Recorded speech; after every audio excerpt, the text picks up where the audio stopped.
Good morning. My name is David Freiman. As usual for Vermont, spring is near. April snow showers bring May flowers. The farmers all have been telling me all week that they need the rain, so we'll be grateful for that. Welcome to this caring, sincere, moral, and optimistic community. Our doors are open to all seekers, all who are curious, all who are looking for others, or without judgment of your personal beliefs. Our minister, Reverend Leon Dunkley, will be giving the reflection today, and he offers us this invitation in the order of service, the warming of the air. As the flowers are starting to blossom, and as the days are getting longer, how shall we make the best use of the warming of the air? Can it lead us to peace? Tatum Barnes is facilitating spiritual exploration with the children downstairs, and there will be a special treat to us today. And we have some newcomers because we welcome you to sign our membership book and to, not the membership book, our contact list in the vestibule. And if you're new here, if you would like to stand up and introduce yourself, we would love to hear from you. Okay, we're no newcomers. All right, we're going to introduce ourselves. Oh, great. I'm Hillary Hamilton. We normally go to the First Universal Society. Oh, great. Thank you. Welcome.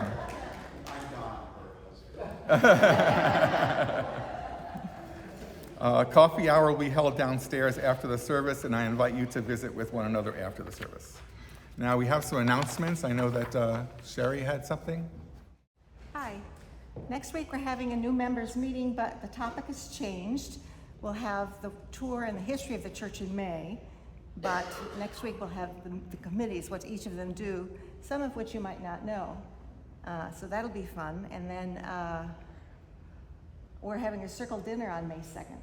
If you don't know what a circle dinner is, we meet in homes, and there's a host who makes the main dish, and then all the others bring the side dishes. And we have a sign-up sheet for you. The Welcoming and Engagement Committee will assign people so that we have a mix of old members and new members. I don't mean old, I mean people who have been here for a while and people who have not been here for a while, men, women, the whole thing. So it's a really nice gathering where you get to know people on another level. Thank you. Good morning. I'm Tatum, the Director of Spiritual Exploration here, and next week we have an intergenerational service honoring Earth Day, where instead of leading the children downstairs, I'll be leading them to stay exactly where they are. Last week I invited members of this congregation to reach out through text or email or in person and let me know one place in nature that meant a lot to them when they were growing up. Now, I encountered what I believe is a bystander issue, where if you don't individualize the request, nothing happens. So, you, sir, in the front, yes, the handsome man with dreadlocks, yes. You look like a community-minded sort of fellow. Do you have your cell phone on you? I do. Oh, amazing. And can you think of a place in nature that meant a lot to you when you were growing up? I can. Oh, amazing. Would you be so kind as to text me that in maybe a sentence? My number, it's on the order of service, but again, it's 646-675-9232. That number again is 646-675-9232. Remember, this is for our intergenerational service next week. Please send a text or email or talk to me during coffee hour. A place in nature that meant a lot to you. Thank you so much. And thank you to my volunteer. This month's theme is choosing hope. Well, what do we essentially hope for? Well, making the bad things stop. When do we choose hope? When we have little or none. For a few weeks now, we've been talking about the distinction between optimism, pessimism, and hope. Last week, Gwen talked about finding hope in community. Sitting right there, I had a eureka moment because it resonated with my own experience. It explained times of hopelessness and my own experience with it. Surprisingly, this explained the reason I could cope in a desperate time in my life. Pardon me if I stumble a bit because I did some last-minute revisions. It looks like one of the agreements I had to type up for lawyers. 5th version, 10th version. Anyway, the role of community. I'm here to say, yes, in my experience, hope can be a choice. Years ago, when my now adult children were in grade school, I was going through a divorce. I was working as a technology consultant, and my clients were Fortune 100, Time Inc., IBM, GE, Siemens, the New York Times, the NBA. In March 2001, the dot-com boom collapsed and left 80,000 tech workers in New York City out of work suddenly. So with a music degree, I was no match against computer science majors with PhDs for the few jobs that remained. In fact, I heard of a friend of mine knew had to interview a senior programmer for a junior programmer job at a major company, and it turns out he'd written the operating system for the lunar explosion module. So that's how bad it was. So now my life was divorce proceedings, unemployment, paying child support, handouts from family, and then my wife moved 50 minutes away to Long Island with the kids, so I had less time with my children, and then 6 months later, 9/11. So I could not see any bright future. I was overwhelmed and hopeless. I felt like I was a failure at everything. My psychotherapist made 3 observations that pulled me out of my feelings. Number 1, the first was about gratitude. He said, "David, you play the cello. Many people wish they could play an instrument." Boom. 2, he helped me see that this was temporary. There is light at the end of the tunnel. You have more choices than you imagine. Boom. And 3, you've not been through a divorce before, and you are grieving and overwhelmed, so because it's your first time. Don't be hard on yourself. Bang, boom. When Gwen talked last week about finding hope in community, I remembered that I was part of several communities of people who appreciated me, who didn't judge me, who nourished me. I don't think I realized it at the time, how much I had. I spoke with my minister and religious education director. I joined a single parent support group at church. I started karate classes to keep up with my kids. Breakfast, bag lunches, supper, our whole lives classes, the children's choir, Christmas pageants, parents association, conducting and directing opera, yoga classes that I taught, and private students.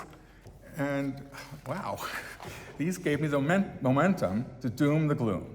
I had so many communities that lifted me up. So I was open. I was really now finally able to be open to have a relationship when I met Anne. I close with these lyrics from Betsy Binstock. "Give me birds at the dawning to sing my soul awake." After these words, we'll have a time of silent meditation and prayerfulness. What do we hope for? Peace and happiness. You may have heard of the British comic Jimmy Carr. Anyone? He's outrageous and predictably sincere and sage. He welcomes hecklers at the end of his show, and then he mercilessly tears them down. He was asked for advice recently on how to make life choices with head or heart. I'll paraphrase his words of wisdom because the show was in San Diego. He said, "Happiness is your current situation minus expectations." One of my favorite parts of the job is telling stories. Now, we don't have the pictures for this beautifully illustrated book, but thankfully you also have your imaginations. This is called The Everything Seed, A Story of Beginnings by Carol Martignaco. Have you ever watched a seed grow? Have you ever noticed how it begins so small, so still, so quiet, like a gift waiting to be opened? And how slowly it wakes up, begins to unfold, growing into something larger and larger and larger. Then you know that whatever comes from a seed usually ends up looking very little like the seed it came from, which is also true of the very first seed. Once, long, long ago, way back before the beginning, so long ago there was no such thing as time because there was no one there to count it. Everywhere was a huge, deep, mysterious place, like something wanting to happen. There was no stars, no sun or moon. There was no place like Earth, not a drop of water or a single tree or rock or flower, no living things anywhere. But in that deep waiting space was hidden the tiniest point of something no bigger than a seed. It was not a flower seed, it was not an elm tree seed, it was not a seed of corn, although all those things were included in that seed. You might call it an everything seed, because that is what it became. No one knows where that first seed came from, or how it was planted, or how it knew, in the way that only seeds seem to know, how long to wait for just the right moment to sprout and grow. But all at once, this tiny seed, cradled and nourished in the rich soil of space, woke up, broke open, and began to unfold, unfolding and blossoming forth. Like a great grandmother's son, and the universe was born.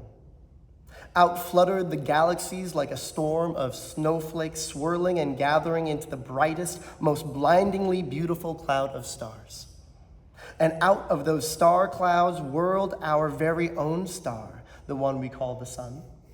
And our Earth and the moon and all the round spinning planets we have learned how to name.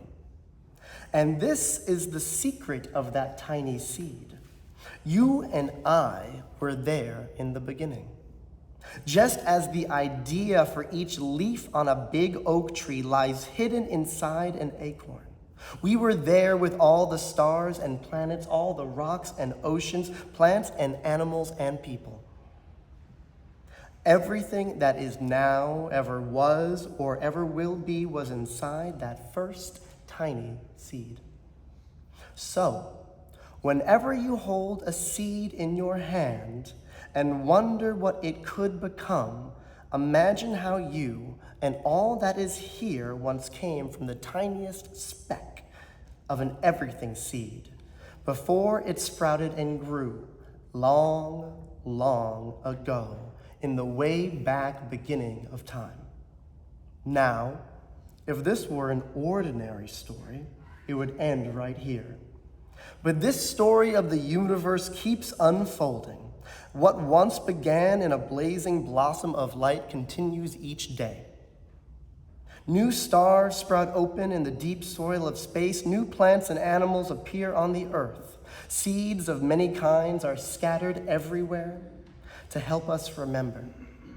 And new people are born every day with the spark of that first light, still alive and burning deep inside, waiting, like the everything seed, to shine in ways that are yet to be known.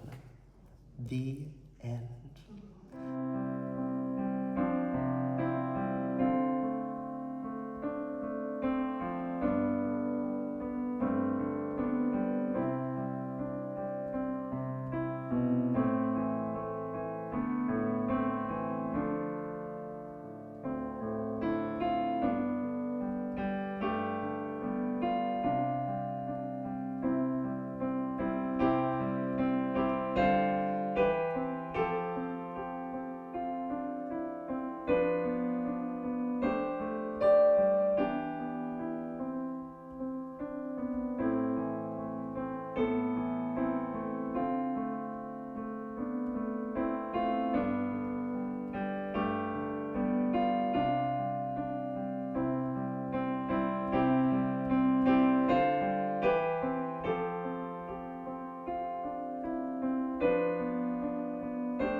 The pond in New North Country is misty orange at the sunrise. Children dip their feet, souls first, for good continued health. Sit on the dock by the water, barefoot as the sun and the tide are rising. Touch the water with your soul, and after that, with the soles of your feet. The pond in New North Country is misty orange at the sunrise. Children dip their feet, souls first, for good, continued health. Good morning and good Sunday. I hope that this new day finds you well. Today is Sunday, April the 18th, and the title of this morning's reflection is The Warming of the Air. This morning reflection raises three questions. Can we find healthy balance amidst the craziness of the world that allows us to strengthen in our faith? 2, can we find a way to rise above the fray? Bless you. And 3, what is North Chapel's mascot? What is our spirit animal? I always thought that our mascot should be Woodstock from the Peanuts. The yellow-bird warbler canary that I assumed was Snoopy's best friend. Of course, the downside is that we would intimidate absolutely no one at homecoming football games. In my past, the mascots were the Braves in high school, the Jumbos in college, because P.T. Barnum had given a giant stuffed elephant to Tufts University. At seminary, it was the Sand Dollar.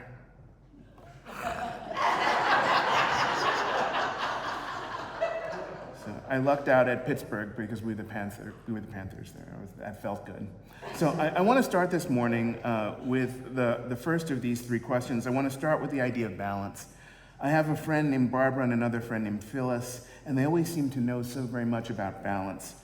They balanced their lives, they balanced their checkbooks when we still did such a thing. It seemed like they could balance everything and anything. They taught me to balance in nature, in life, and in music. Balance can set you free. Ricky Lee Jones wrote a song about freedom, and some of her beautiful words were these: "We will fly way up high where the cold wind blows.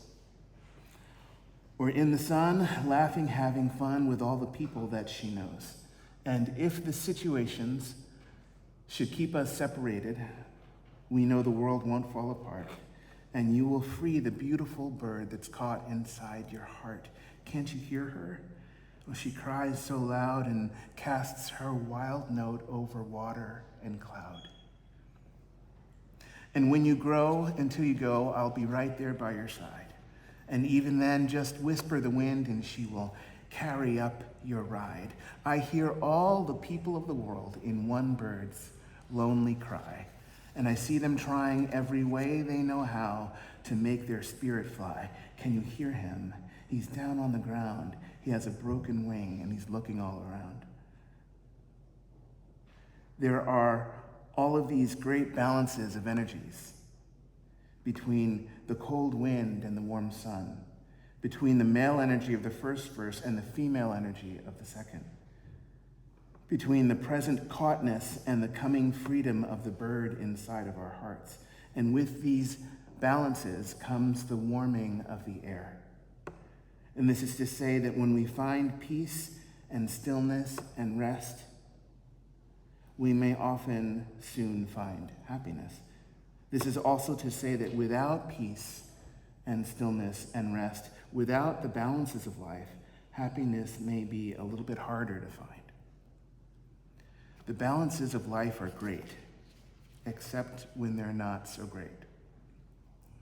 An example from my personal life, my vacuum stopped working some time ago, and I haven't fixed or replaced it yet. In fact, I've been undecided about fixing it or replacing it because I have mostly wooden floors except for this one rug that has seen its better days. So no vacuum, and Jocko is teething. Jocko is my 5-month-old golden retriever.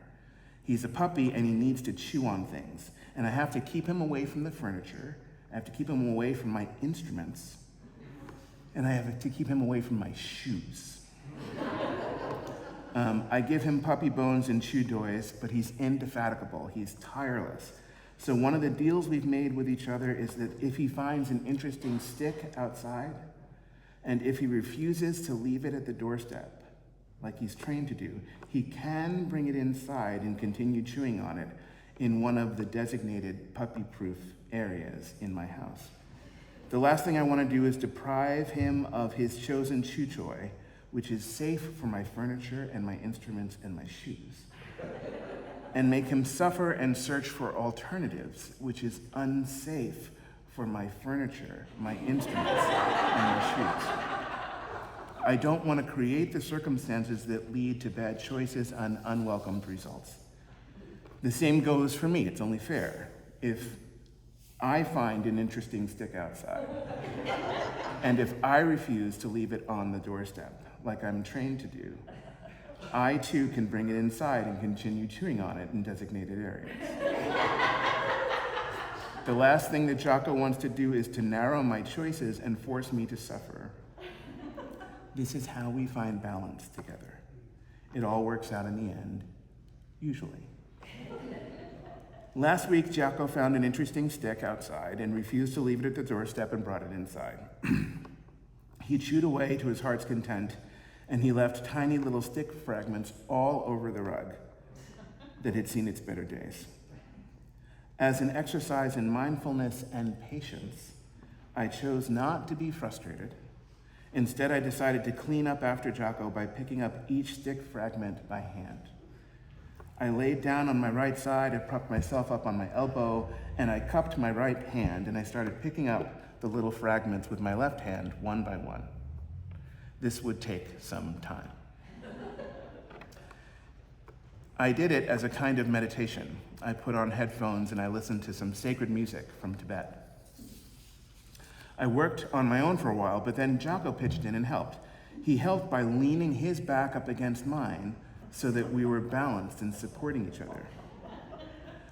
When I had fully cleared the space right in front of me, I would inch my way a little bit forward and continue, and Jocko would adjust and snuggle up against me every single time. It felt great. As it happened, each time it made me smile, and after about a half an hour of this, I turned around to kiss my supportive puppy, and that was when I discovered that Jocko had chosen his chew stick in his mouth and had been chewing it all along.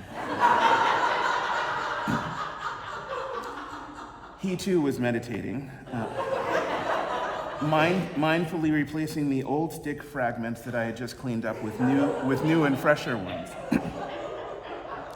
It was all big fun for him, but it was a tiny disaster for me. I was picking old stick fragments and he was putting new ones right back down. This too is balance. It's just not the kind of balance that I had been hoping for. It's not the yin and yang that I dreamed about and have been longing for in life. Balance is everything in Chinese philosophy. This sacred relationship between yin and yang. Yin being the yielding, passive, and so-called female principle in the universe, earthen, dark, cold. And yang being the unyielding, active, and so-called male principle of the universe, heavenly, sunlight, warm. Heaven and earth are in balance, darkness and light are in balance, coldness and warmth. Balance is not everything in common expressions of Christianity. The absence of balance can be a source of anguish and misery, and this is why Barbara and Phyllis had reacted so passionately when I was singing to them. They knew things were very much out of balance. I thought that we had just been arguing about music, but there was so much more that we were speaking of. Barbara was a little upset with me when I chose to sing a song called The Long Road Home. Phyllis was almost angry with me when I chose to sing a song called Goodbye to Sorrow. Barbara said that The Long Road Home was just too Christian for her. The words were these: "Teach me the golden rule, and make me a lovesick fool in the light of day. Let sorrow drift away. The crown of thorns has many jewels. Songs of glory sung in hate only destroy what love has made.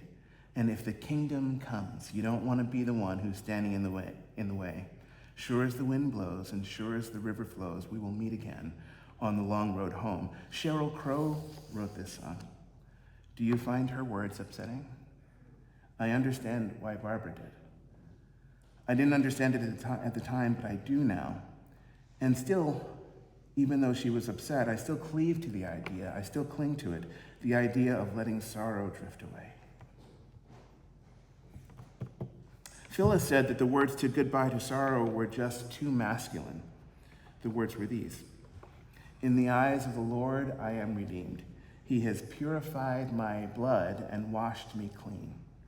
I have said goodbye to sorrow as I lay before the cross. His goodness and his mercy saved a child that was lost in the eyes of the Lord. I am redeemed." The words were, "Through his love and tender mercy, I am free. He has loosened all the chains that binded me. And now I raise my hands in glory as I give my life to prayer, and my soul is being helped along by faith in his great care. Through his love and tender mercy, I am free." In this song, God is always male. There is no yin and yang. There is no sense of balance. He writes, "My God came to earth a humble man, as part of a divine and master plan. And when they crucified our Savior and set the captives free, death would lose dominion over you and over me. My God came to earth a humble man." Why is there no mention of the woman? No mention of the sacred feminine? Why is there no balance in this theology, in this story of God?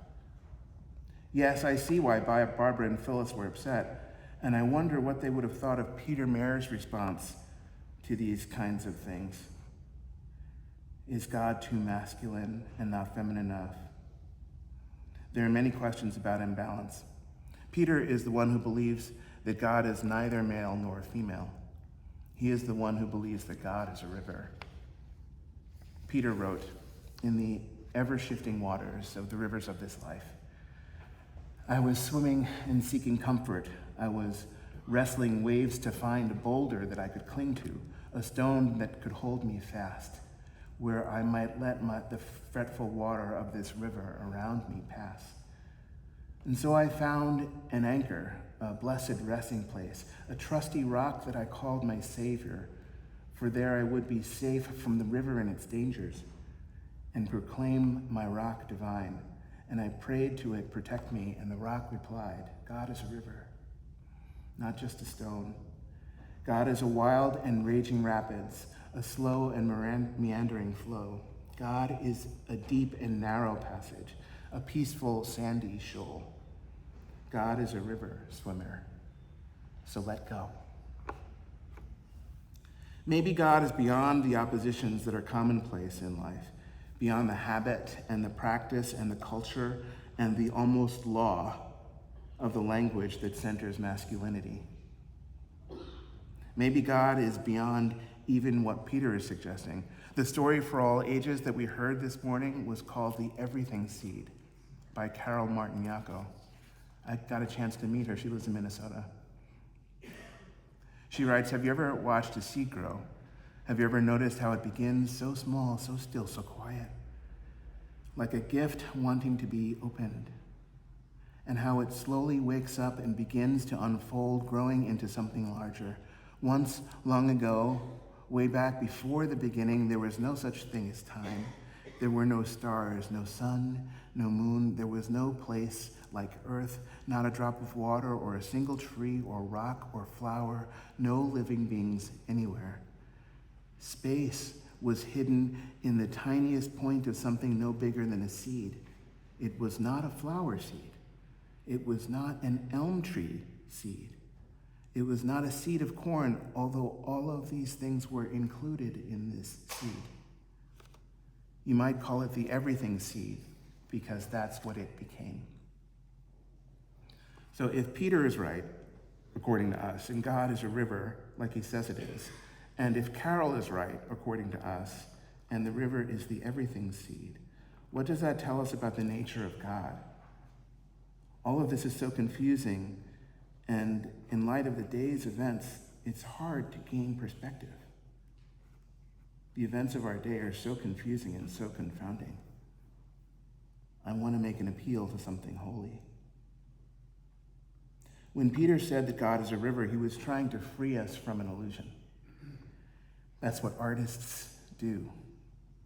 Peter was trying to free us from the illusion that God is an immobile rock or a static, unchanging shoreline.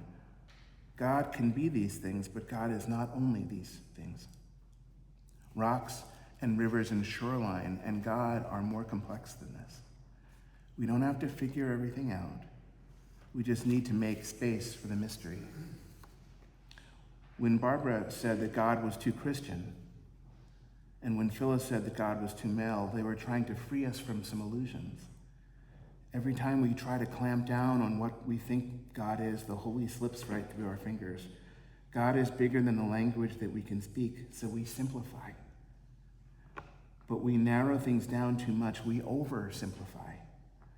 We give ourselves a choice between imagined opposites, and then we worry as much as possible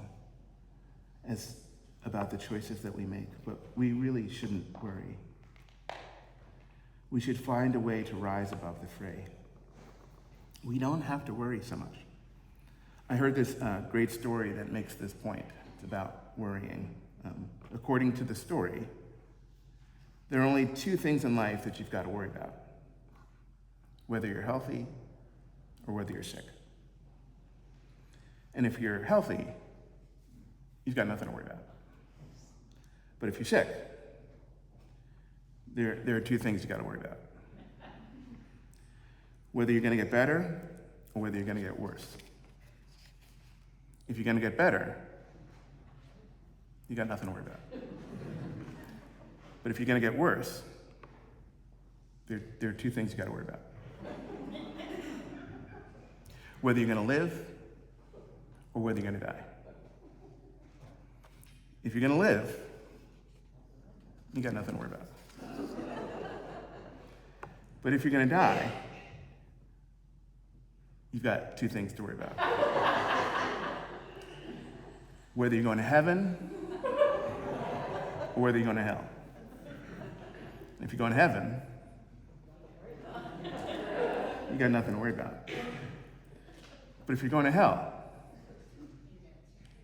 you got two things to worry about. Now, out of respect for the Unitarian Universalist history and an appreciation of the tenets of our faith, the Unitarian Universalist version of this joke stops right here because, of course, we don't believe in hell. We can honestly find that laughter helps us rise above the fray. In laughter, we feel the warming of the air.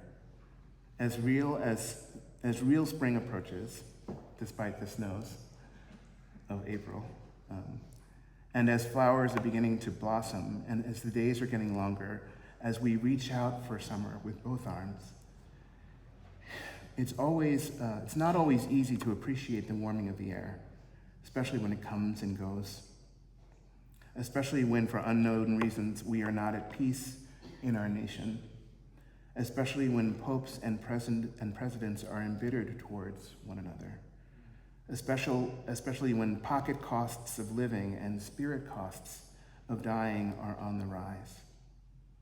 It can be very hard to rise above the fray, but Falcon and hawk can do it. Vulture and eagle find ways. It's easy for them to appreciate the warming of the air because they can see it. Do you know what I mean by that? They can see the warming of the air.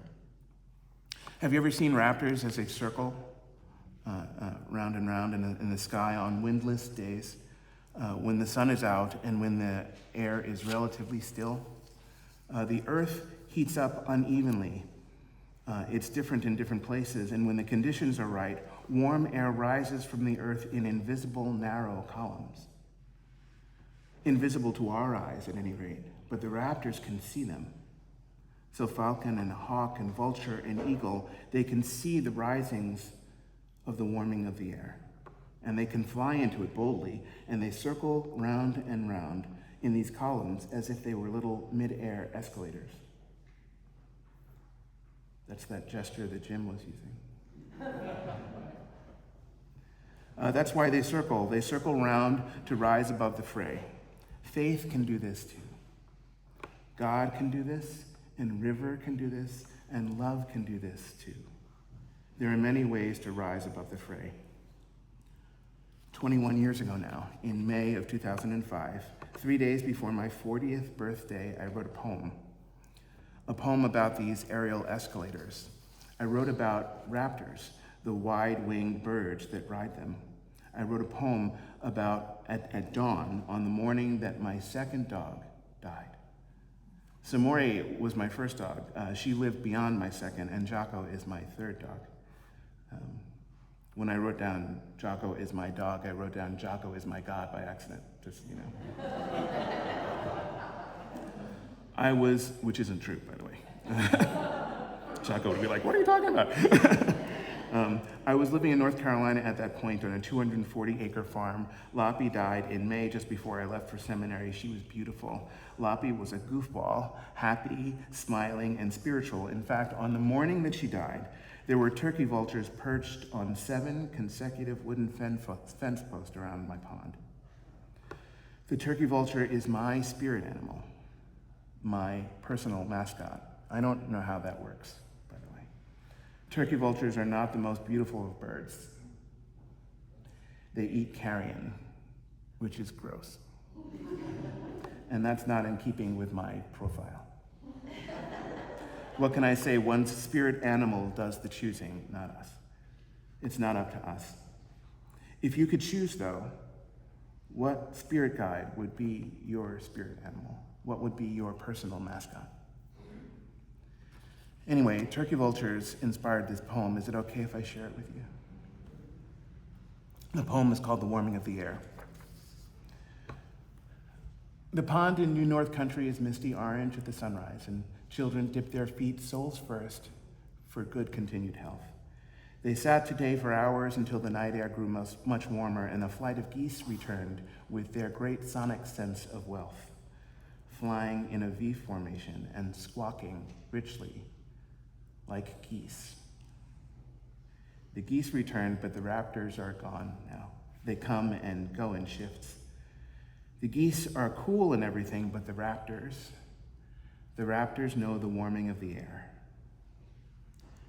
Raptors are the teachers of the deeper things than fire, things I need to bend my mind to know, speaking in a gentleness unmade by strong desire. Yes, the grass is always greener, but it's just as hard to mow.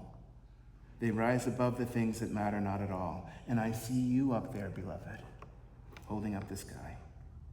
You, like them, follow the slow curve of morning on clear, brave days like these, when the sun, out of silver pocket, rakes a comfortable burn across the waking of the world. Graceful plumes of smoke, lighter than air, and to my eye invisible, drafting up like cool steam from this child-dip splash of water, rising up to catch her under wing, and to softly and to gently press her to greater height. And so to us it seems quite effortless. Raptors just seem to soar, as if it is their nature, but for them there is some degree of work. They are well suited for it, maybe, with great wings that are built for great heights and for the cover of some distance and for the sheltering of the sky.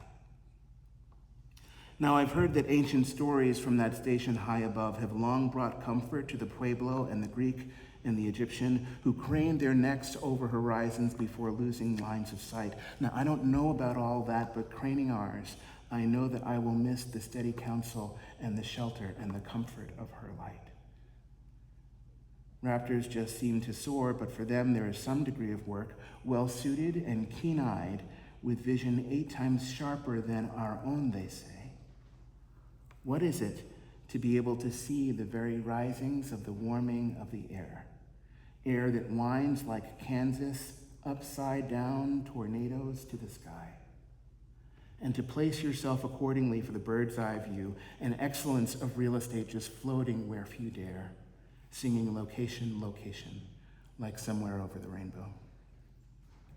I cannot see the wind in the ways that she can, just its impact on the trees and leaves of grass, just the fletch across this field and across this tiny bit of sea, or across this pond in New North Country, so misty orange at the sunrise, where children dip their feet sole first for good continued health, every blessing, my beloved, every blessing. Before us this morning, there were 3 questions. And we have touched on 2 of these. Can we find balance amidst the craziness of the world? And we discovered that we can if we let go of phony oppositions, of oversimplified illusions, and if we become comfortable with mystery. Question 2 was, can we find a way to rise above the fray? And we discovered that we can if we look sharp and fly boldly into the air that is rising. As for North Chapel's mascot, we've got 2 things to worry about. Will we be patient and let ourselves be chosen by our spirit animal? Or will we be impatient and choose the mascot for ourselves? If we will be patient, we have nothing to worry about. And if we will not be okay. Let's just do our best. Let's try not to worry at a time when life gives us so much to worry about. Let's try to rise above the fray. Let's rise above the things that matter not at all. After all, we've got each other. So there's nothing to worry about. May it be so. Blessed be, and amen.